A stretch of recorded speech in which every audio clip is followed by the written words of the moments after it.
insya Allah sedekah itu juga akan menjadi catatan amal jariah buat kita. Ilmu juga termasuk catatan amal jariah buat kita. Anak yang soleh juga termasuk bagian dari catatan amal jariah yang tidak terputus, tidak terhenti ketika kita telah wafat. Yang menjadi catatan, sudah seberapa banyak sih sedekah yang kita berikan? Apakah kita sudah konsisten? Apakah kita sudah komitmen? Apakah kita sudah istiqomah? Setiap hari minimal 2.000 untuk bersedekah? Sepertinya tidak. Syukur-syukur tiap Jumat kotak amal lewat, kita memberikan infak dalamnya. Syukur-syukur 2.000, syukur-syukur 5.000 gitu. Artinya sedekah itu masih amat sangat sedikit kita lakukan. Bah, begitu juga dengan anak soleh. Mayoritas yang hadir di majelis bekawan baik ini masih jomblo gitu. Anak soleh masih dalam angan-angan gitu, masih halu semua. Sehingga tidak ada jaminan setiap antum itu punya anak yang soleh. Punya anak saja belum gitu, apalagi punya anak yang soleh-solehah gitu. Maka yang paling nyata di depan mata kita pada hari ini adalah ilmu yang bermanfaat. Dakwah kontennya itu adalah ilmu yang bermanfaat. Ilmu yang bermanfaat inilah yang menyebabkan kita akhirnya mendapatkan pahala, mendapatkan amal jariah secara terus-menerus. Ketika kita wafat, ternyata masih ada jejak-jejak kebaikan yang kita tinggalkan di media sosial, di orang lain, yang orang lain itu lewat dakwah yang kita sampaikan, akhirnya menjadi pintu hidayah buat dirinya. Maka itulah yang nanti menjadi amal jariah buat kita. Jadi ilmunya amat sangat penting. Sedekah belum jelas, anak soleh apalagi, ilmu ini adalah sesuatu yang di depan mata yang bisa kita kerjakan sekarang. Jangan menunda, tanpa tapi, tanpa nanti. Lakukan sekarang, mulai dari yang terkecil, mulai saat ini. Ihwafillah yang insyaallah dirahmati dan dimuliakan oleh Allah Subhanahu wa taala.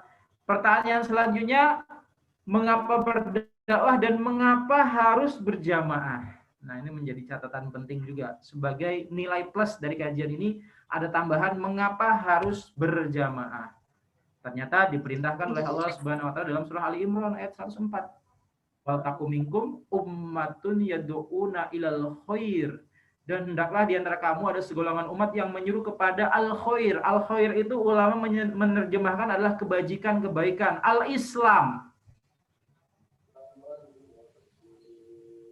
Wal takum minkum ummatun yad'una ilal khair wa ya'muruna bil ma'ruf wa yanhauna 'anil munkar wa ulaika humul muflihun. Jadi orang-orang yang menyuruh kepada kebaikan, menyuruh kepada orang lain, menyuruh kepada teman-temannya untuk berbuat baik dan mencegah kemaksiatan, merekalah orang-orang yang beruntung. Kalau tidak termasuk orang yang beruntung, kita pasti termasuk orang yang merugi. Nggak ada orang yang netral, nggak ada orang yang tengah-tengah. Orang yang tengah-tengah ini pasti masuknya merugi. Bahkan perkataan dari atau qaul ulama, orang yang pada hari ini lebih baik daripada hari kemarin, dia termasuk orang yang beruntung. Orang yang lebih buruk dari hari kemarin, maka dia celaka. Sedangkan orang yang sama dengan hari kemarin, dia termasuk orang yang merugi. Jadi sama gitu, istiqomah gitu, istiqomah dengan ketidakberdayaannya gitu. Maka dia termasuk orang yang merugi. Jadi tidak ada pilihan. Anda sebagai seorang muslim pada hari ini tidak ada pilihan kecuali mengambil jalan dakwah.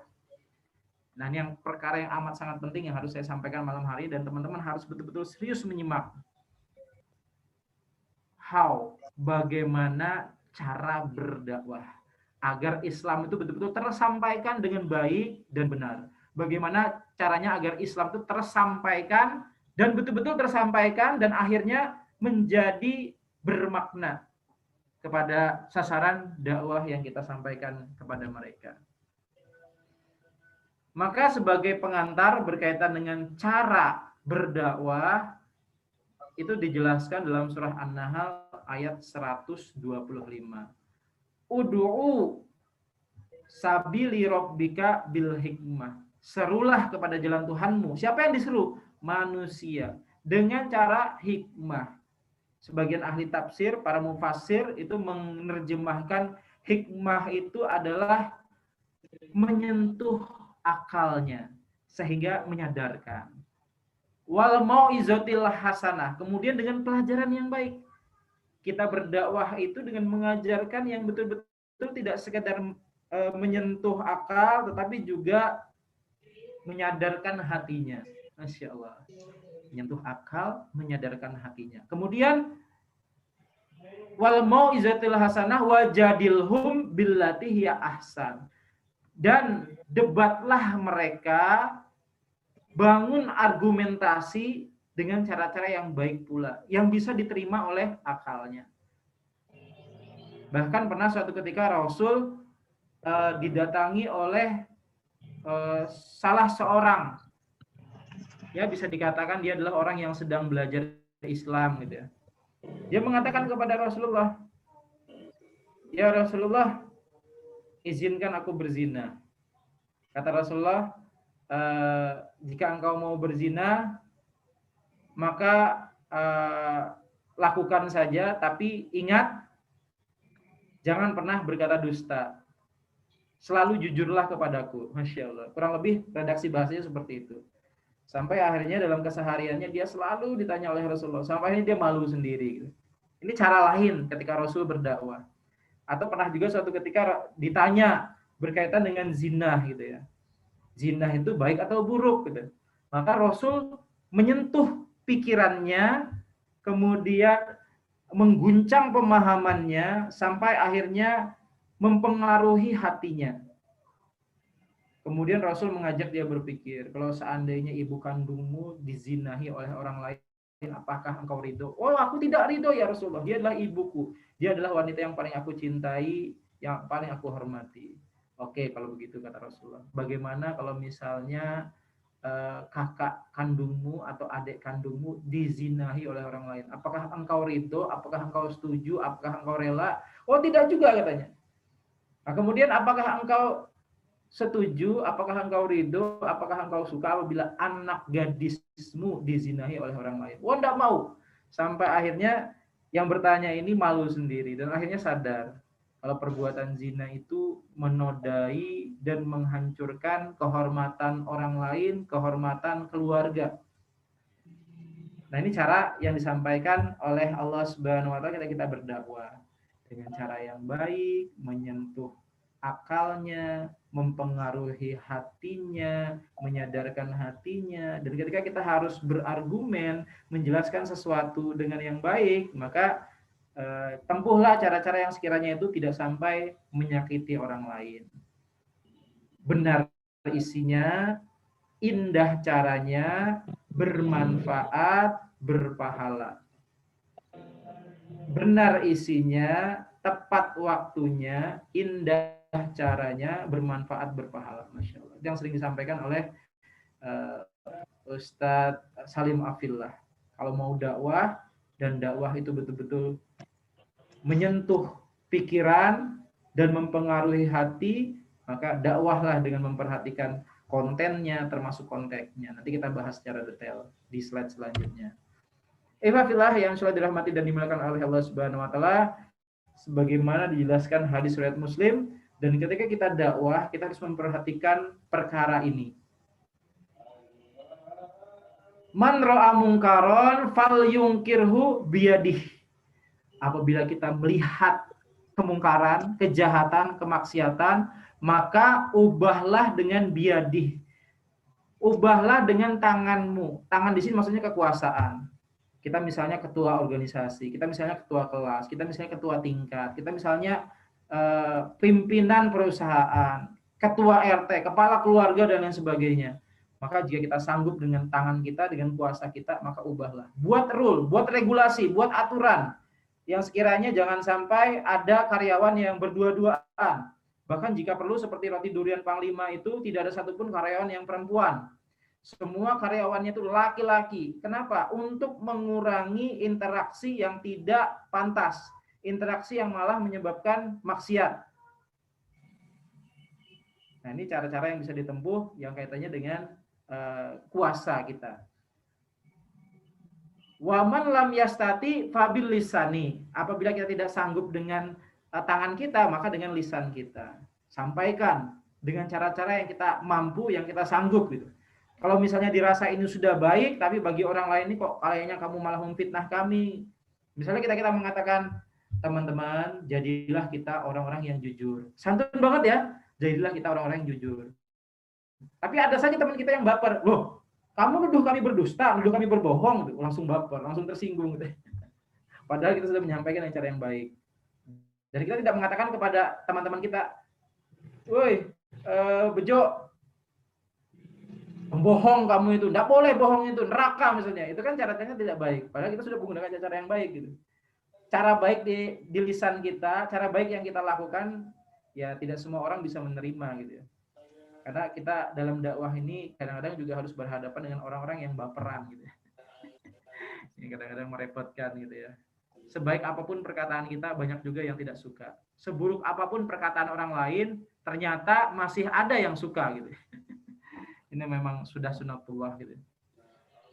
Wa man lam yastati fabiqolbi. Apabila kita tidak mampu dengan tangan dan lisan kita, maka paling tidak hati kita menolak. Wa dzalika at'aful iman. Dan demikianlah adalah yang selemah-lemahnya iman. Jadi paling tidak kita tidak suka. Kadang-kadang saya itu naik motor, pada saat lagi naik motor itu di pinggir jalan ternyata ada orang berduaan di atas motor, duduk peluk-pelukan. Susah saya mau menyimpulkan kalau mereka itu suami istri gitu, karena masih ada yang masih belia, ada yang remaja gitu. Sehingga karena saya juga punya keterbatasan waktu gitu kan, ya di satu sisi tidak bisa langsung menegur gitu ya, ketika terus berjalan gitu ya, karena harus menyelesaikan amanah yang lain, ya dalam hati, ya Allah, mudah-mudahan kedua orang tersebut diberi hidayah. Kalaupun engkau tidak langsung memberikan hidayah kepada mereka, berikan mereka teguran, berikan mereka ya kalau azab kayaknya terlalu berat gitu ya. Berikan mereka kesadaran gitu dengan caramu yang terbaik. Ya itu saja yang bisa kita lakukan. Dan ini sebaik atau selemah-lemahnya iman. Ikhwafillah yang sholat dirahmati dan dimuliakan oleh Allah Subhanahu wa taala. Dan kami tidak mengutus seorang rasul pun melainkan dengan bahasa kaumnya agar dia dapat memberi penjelasan kepada mereka. Ini pentingnya kita dakwah. Mentang-mentang antum hebat bahasa Arab, postingan antum di Facebook dan Instagram isinya bahasa Arab semua. Antum sebagai YouTuber bahasa Arab semua. Sekali lagi dakwah antum tidak tersampaikan dengan baik. Kecuali antum dakwah untuk bangsa Arab gitu. Kalau misalnya antum mau menyentuh komunitas-komunitas yang ada di daerah-daerah misalnya, sampai akhirnya komunitas itu menggunakan bahasa daerah seperti teman-teman ini dari Tenggarong ini kan, Bekawan Baik itu ternyata Bekawan tuh katanya bahasa ini ya, bahasa Kutai gitu ya. Begitu juga dengan teman-teman di Samarinda menggunakan kata bubuhan gitu ya. Kalau orang Indonesia secara umum kan taunya bubuhkan kan, bubuhkan garam, bubuhkan bensin, bubuhkan gula secukupnya. Bubuhan itu ya kelompok dan seterusnya. Ini bahasa kaum kita, bahasa orang-orang di sekitar kita. Teman-teman yang berbahagia, selanjutnya, dan ketika kita dakwah tidak boleh pilih-pilih. Dakwah itu harus syamil wa kamil. Dakwah itu harus menyeluruh dan sempurna ketika kita menyampaikan. Sebagaimana Allah Subhanahu wa taala berfirman di dalam surah Al-Baqarah ayat 208. Ya ayyuhalladzina amanu, wahai orang-orang yang beriman, udhulu fisilmi kafah wala tattabi'u khutuwatis syaitan. Masuklah ke dalam Islam itu secara kafah, secara keseluruhan. Dan jangan sampai kita mengikuti langkah-langkah setan. Tidak menyampaikan secara keseluruhan, itu adalah langkah-langkah setan. Menyampaikan secara keseluruhan, kita menjauhi dari langkah-langkah setan. Innahu lakum aduwwum mubin. Sesungguhnya setan itu musuh yang nyata. Nah, kemudian Allah Subhanahu wa taala juga memerintahkan kepada kita untuk berpegang teguh pada tali agama Allah. Wa tasimu bihablillahi jami'a wala tafarraqu. Pegang teguhlah kamu semuanya pada tali agama Allah. Ini Allah memerintahkan kita untuk radikal gitu ya. Allah memerintahkan kita untuk mengakar gitu. Radik itu kan artinya mengakar gitu ya. Berpegang teguh sampai ke akar gitu ya. Berpegang teguh pada tali gitu ya. Memegang kuat gitu ya. Apapun resikonya yang kita alami di lapangan, di jalan dakwah ini, kita harus yakin gitu ya. Bahwa ini merupakan perintah Allah Subhanahu wa taala. Jangan repot dengan omongan manusia dan jangan repot dengan penilaian manusia. Bismillah, insya Allah selama ini jalan Allah dan sudah dicontohkan oleh Rasulullah, so must go on. Pertunjukan harus terus berlangsung, dakwah ini harus terus terlaksana. Dakwah, dakwah, dan dakwah. Dakwah hari ini sampai dengan nanti, dakwah sampai mati, mati di jalan dakwah. Insya Allah, mudah-mudahan. Amin, amin. Teman-teman yang berbahagia, di era kekinian, di zaman modern pada saat hari ini, dunia terus berubah. Dunia pada hari ini betul-betul bergejolak. Tidak pasti. Pandemi global, COVID-19, kadang fluktuatif gitu ya. Naik, turun, tiba-tiba rame, menjelang tahun ajaran baru, tiba-tiba rame COVID-nya, selesai tahun ajaran baru, hilang COVID-nya, entah benar atau kebetulan, wallahu alam ya. Kemudian ada lagi berbagai macam dinamika-dinamika urusan perekonomian pendidikan yang betul-betul amat rumit dan tidak jelas. Disingkat PUCA. Bergejolak, tidak pasti, amat rumit, tidak jelas. Inilah kondisi dunia kita yang betul-betul terus-menerus mengalami perubahan. Mungkin teman-teman di sini tidak tahu ini benda apa. Tapi bapak kita, kakek kita bisa jadi pernah menggunakan benda ini. Ini namanya pager. Pager ini penggunaannya amat sangat repot dan ribet sekali untuk kondisi sekarang. Tapi di masa itu tahun 80 sampai dengan 90 sampai ada lagunya itu. Tidit tidit pagerku berbunyi, tidit tidit begitu bunyinya.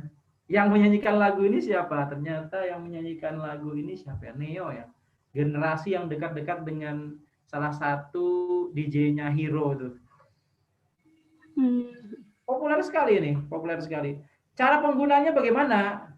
Kalau misalnya kita ingin mengirimkan pesan ke layar yang ada teksnya ini, tahap pertama kita ambil telepon rumah.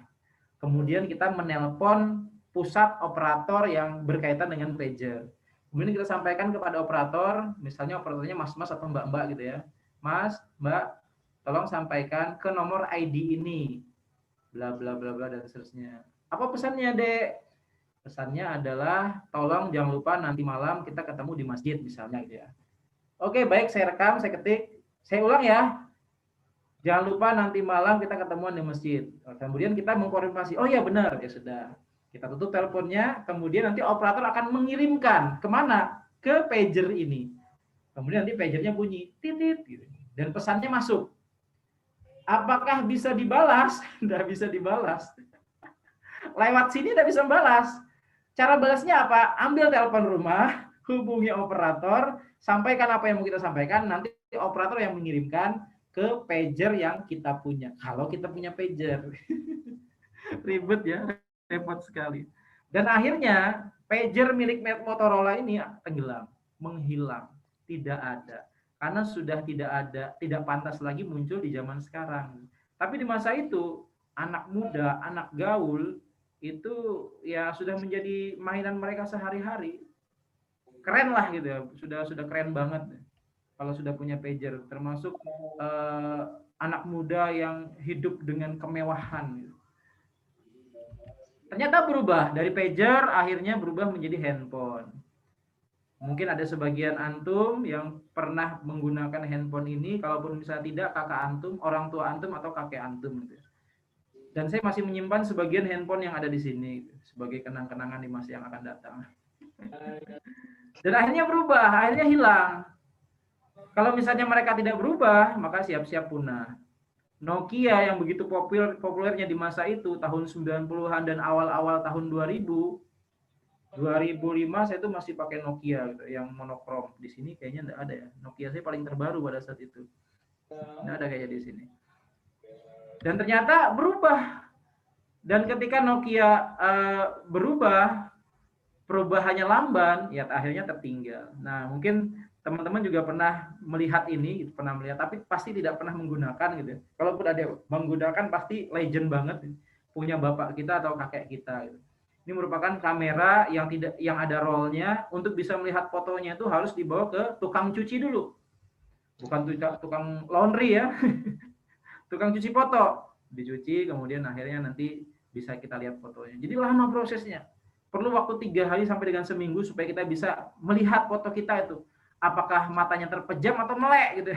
Perlu waktu seminggu. Kalau sekarang kan jepret 100 kali. Wah, disisakan satu yang paling cantik, yang paling imut, yang paling unyu-unyu gitu, yang paling keren lah pokoknya. Nah, ini yang terjadi. Dulunya Nokia merajai, populer, tapi sekarang Nokia betul-betul tertatih-tatih. Penuh dengan kelesuan, penuh dengan perjuangan untuk bisa mempertahankan perusahaannya. Dan sulit bersaing dengan Samsung.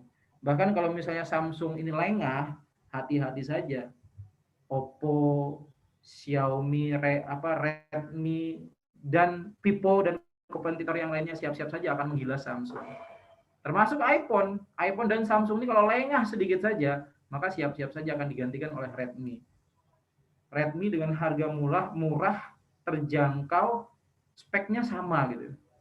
Sehingga anak muda itu sulit mencari alasan untuk tidak memilih Redmi gitu, untuk tidak memilih Xiaomi gitu dibandingkan Samsung gitu.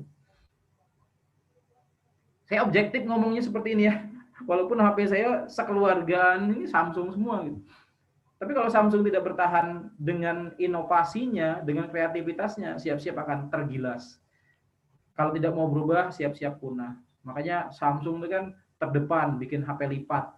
Lipat samping, lipat atas, lipat horizontal, lipat vertikal. Ternyata Samsung juga tertinggal dengan salah satu, entah mereknya apa ya kemarin itu ya saya lihat. HP-nya bisa digulung. Samsung masih lipat, dia HP-nya digulung tuh. Masya Allah, teknologi luar biasa. Tidak mau berubah, siap-siap akan punah. Dulu kita repot sekali, mau naik angkot, harus ke pinggir jalan dulu, dan harus yang ada trayeknya gitu ya.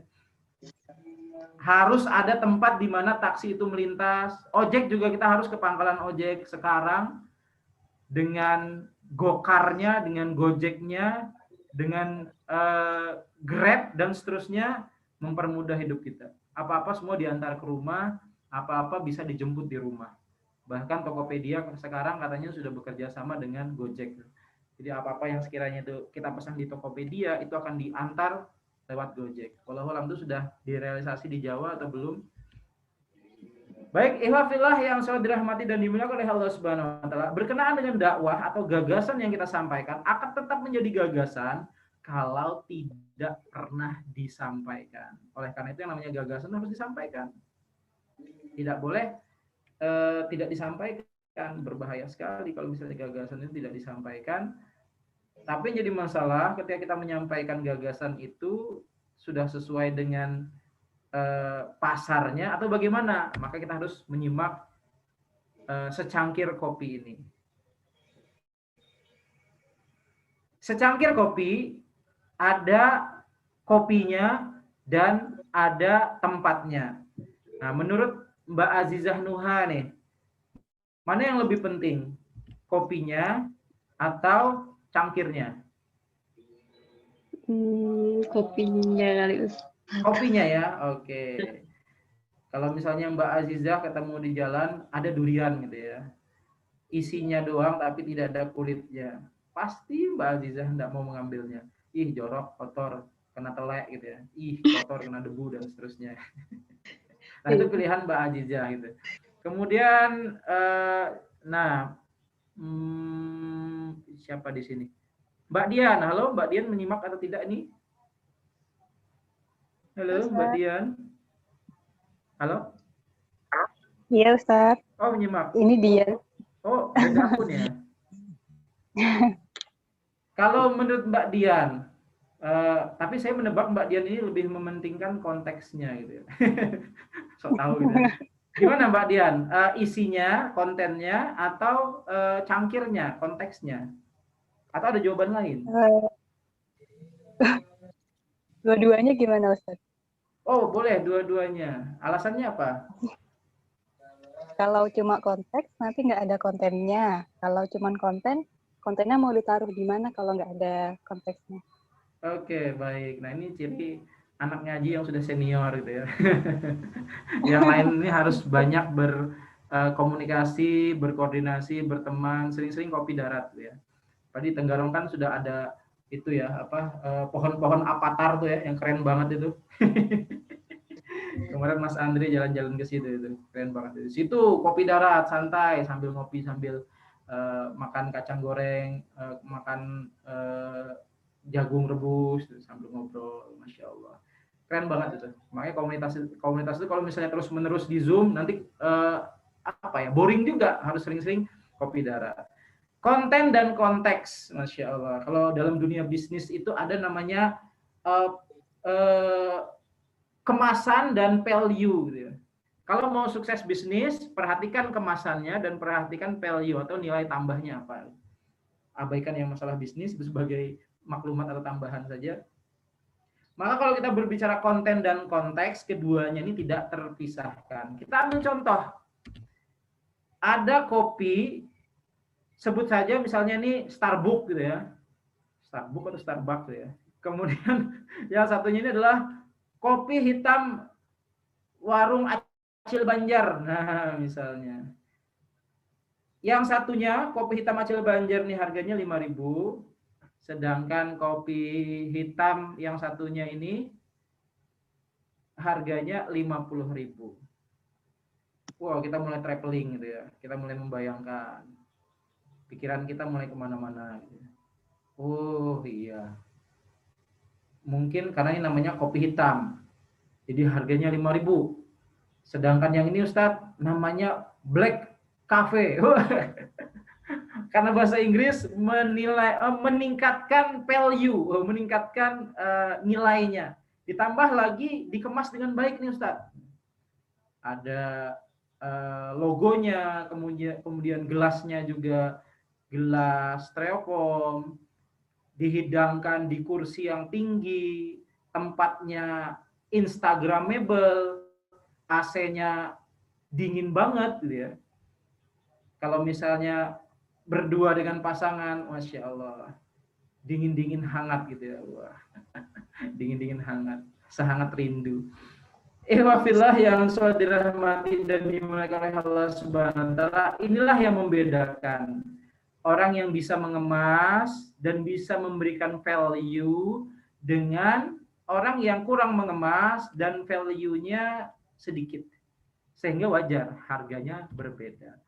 Islam adalah agama yang rahmatan lil alamin. Dalam menyampaikannya juga perlu kemasan dan perlu juga memperhatikan kontennya. Sebaik apapun kontennya, isinya, maka upayakan juga kita memperhatikan kemasan. Baik itu konten maupun konteks, baik itu isi maupun kemasan, saya tidak sekedar berteori ya, saya juga berupaya mengaplikasikan itu dalam postingan-postingan saya di media sosial, baik itu di Facebook maupun Instagram. Saya upayakan apa yang saya posting itu tidak sekedar konten belaka gitu ya. Kalau konten gampang, teman-teman tinggal searching saja di internet, hukum seputar kurban. Wow, itu artikelnya bisa panjang itu. Kalau misalnya di print itu bisa sampai 25 halaman. Tapi bagaimana caranya materi supaya seputar kurban itu kontennya tersampaikan tetap dengan baik, tapi dengan kemasan yang bisa diterima oleh penikmat media sosial, penikmat audio visual. Makanya kalau misalnya teman-teman perhatikan postingan-postingan yang saya sampaikan di media sosial baik itu Facebook maupun Instagram, saya berusaha istiqomah konsisten memposting yang sekiranya itu memperhatikan konten dan konteks. Makanya jangan kaget gitu ya. Kok bisa ya gitu ya.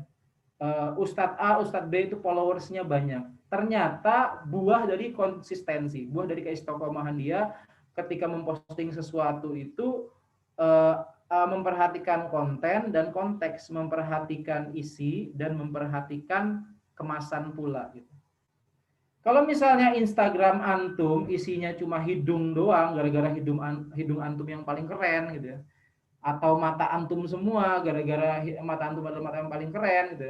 Cewek-cewek di sini hanya memamerkan senyumnya yang paling cantik, ya siap-siap saja.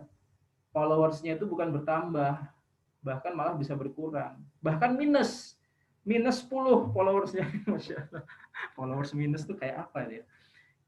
Baik, ihwafillah, insya Allah dirahmati dan dimuliakan oleh Allah Subhanahu Wa Taala. 3 langkah kunci sukses dakwah. Maka yang harus kita perhatikan pertama itu adalah great person, yang kedua adalah great content, yang ketiga adalah great delivery. Great person itu maksudnya apa? Tingkatkan kualitas diri.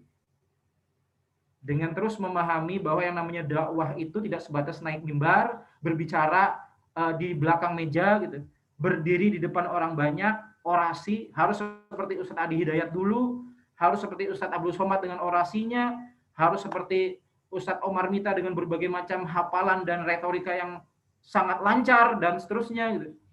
Atau harus disiapkan panggung dulu kemudian kita baru bisa dakwah, itu merupakan kesalahan dalam pemahaman kita.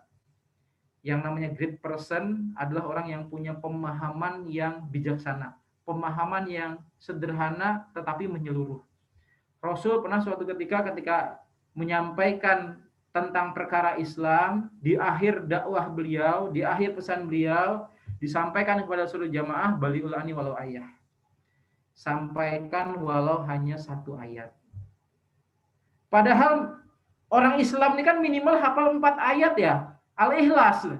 Qul huwallahu ahad, Allahu somad, lam yalid walam yulad walam yakul lahu kufuwan ahad. Rasul tidak mengatakan sampaikan walau hanya hafal surat Al-Ikhlas. Enggak. Bahkan Rasul menyebutkan pesannya itu di hadisnya itu dengan perkara yang paling rendah, yang paling sederhana, apapun yang kita pahami, walaupun hanya 1 ayat. Misalnya kita hanya paham qul huwallahu ahad. Katakanlah bahwa Tuhan itu Esa, oh, Tuhan itu satu. Kemana-mana dakwah kita yang kita sampaikan, Tuhan itu Esa, Tuhan itu satu. Allah itu satu-satunya Tuhan yang layak disembah dan kita memohon pertolongan. Itu saja yang kita sampaikan tiap hari.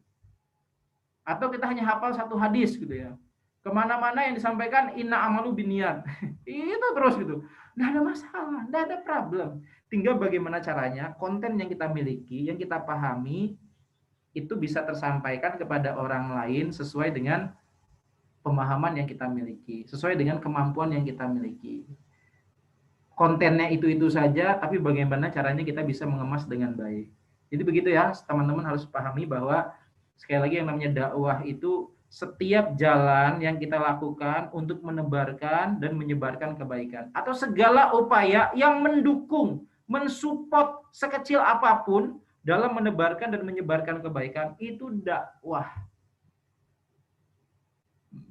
Membantu menyiapkan acara, tapi bukan dia yang isi, tapi ada ustadz yang diundang, itu bagian dari dakwah.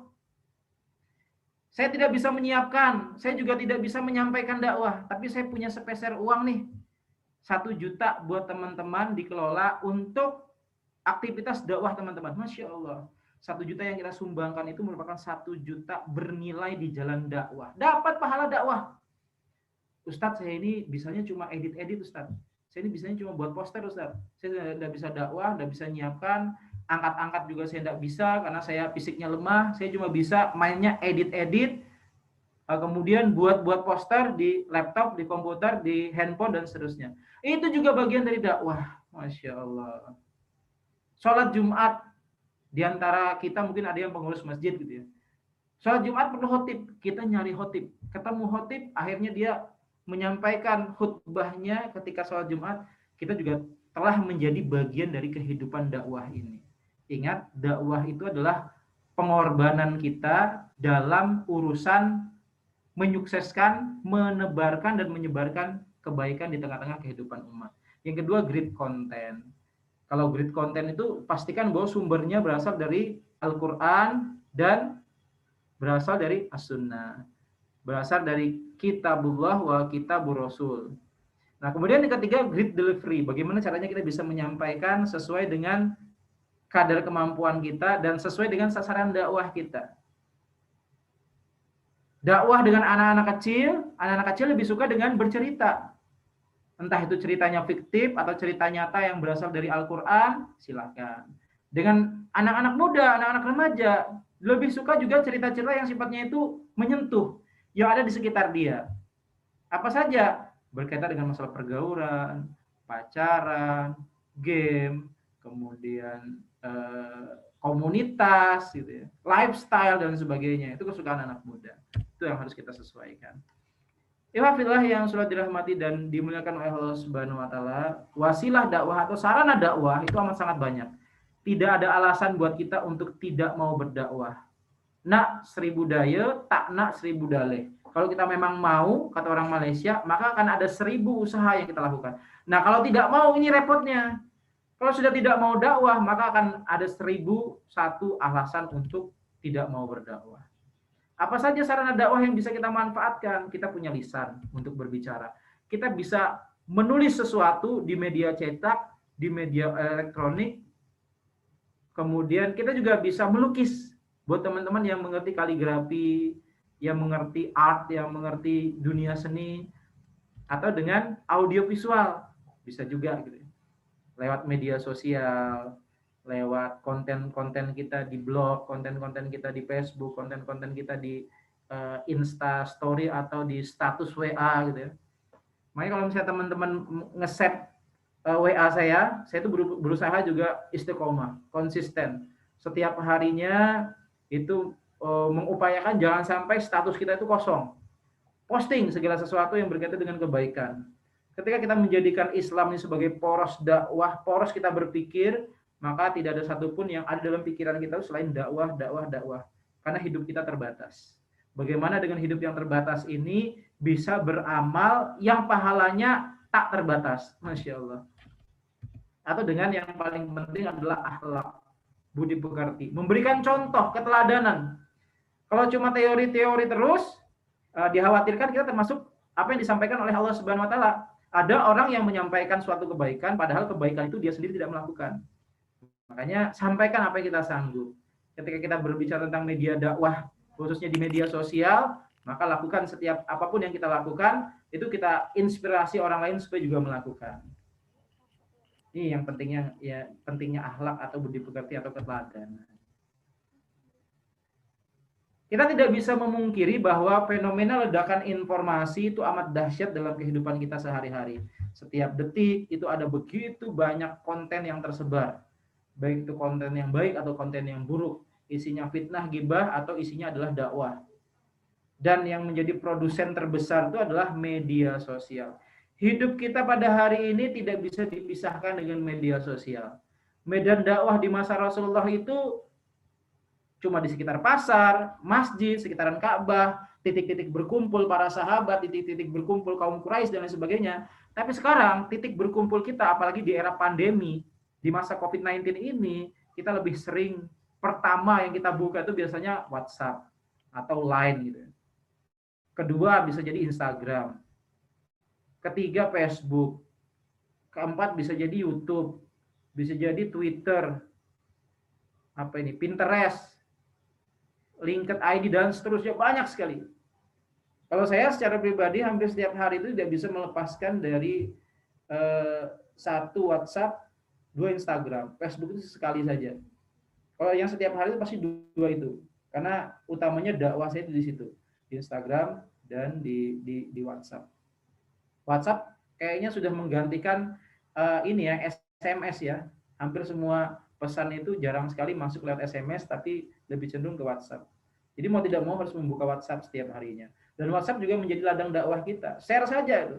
Ada buletin kafah masuk, share. Ada buletin remaja Smart with Islam dan lain sebagainya, share gitu. Ya jangan terlalu banyak mikir. Kalau misalnya terlalu banyak mikir nanti enggak nge-share kita. Ini fakta di tengah-tengah kehidupan kita.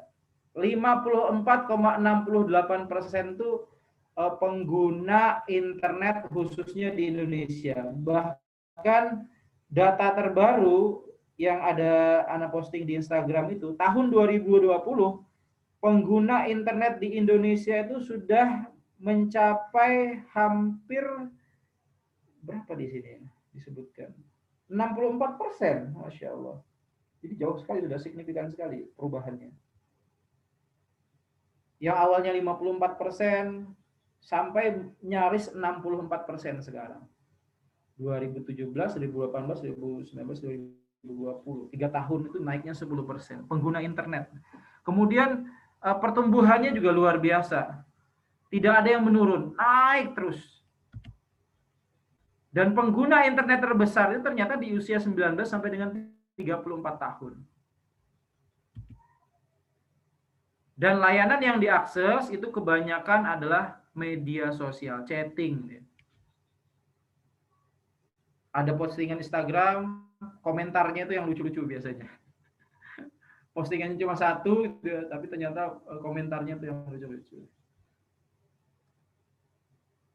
Nah, kemudian media sosial yang paling banyak digunakan di Indonesia ternyata satu YouTube. Ini data tahun 2017. Kemudian Facebook, WhatsApp, Instagram. Pada dasarnya 4 ini akan saling memacu dan memicu gitu ya. Kadang Facebook yang di atas, kadang WhatsApp, kadang Instagram dan seterusnya gitu. Nah, ini adalah media sosial yang paling banyak digunakan dalam kehidupan keseharian kita. Teman-teman yang berbahagia, tindakan kita memiliki kekuatan yang lebih dahsyat untuk mempengaruhi oleh orang lain daripada perkataan kita. Sekali lagi, tindakan kita memiliki kekuatan yang lebih dahsyat untuk mempengaruhi orang lain daripada perkataan kita. Maka yang paling penting bagaimana caranya kita bisa memberikan keteladanan.